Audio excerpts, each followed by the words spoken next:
বিছানাটায় খাওয়া দাওয়ার পরে বালিশ, কম্বল, ফোন টোন সব জল টল নিয়ে আমি শুয়েছি। সেই ফাঁকে ওই যে কাণ্ডখানা, আমার মাথার বালিশটা ও নিয়ে সোজা খাটের তলায় ঢুকেছিল। এবার আমি যেই লাঠি দেখিয়েছি, সোজা কোলবালিশ নিয়ে এই ঘরে।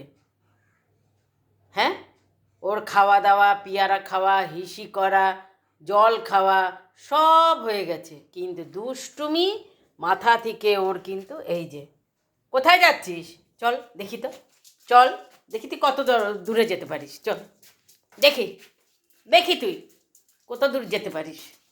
এখানে যাবি? যা, যা এখানে গিয়ে ঢোক, যা। ওই যে রোদ উঠেছে, যা, আমার ঘরে রোদ উঠেছে, যা, ঢুকে পড়েছে রোদ, যা ওখানে গিয়ে রোদ পাওয়া গিয়ে বালিশ নিয়ে যা। হুম, এখন তো দাঁড়িয়ে পড়ি কেন? গুটুল, গুটুল, চোখটা শুধু কোথায়? চোখ দেখা যাচ্ছে না।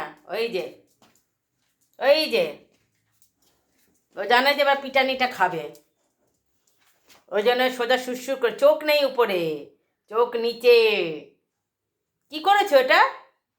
এদিকে তাকাও। গুটুল, গুটুল, ঠিক তো?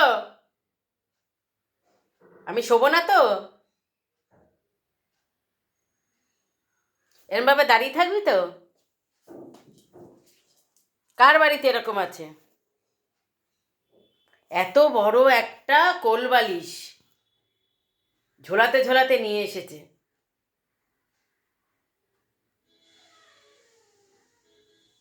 থাকবি? থাক ওরম করে। আমি গিয়ে শুয়ে পড়লাম, যা।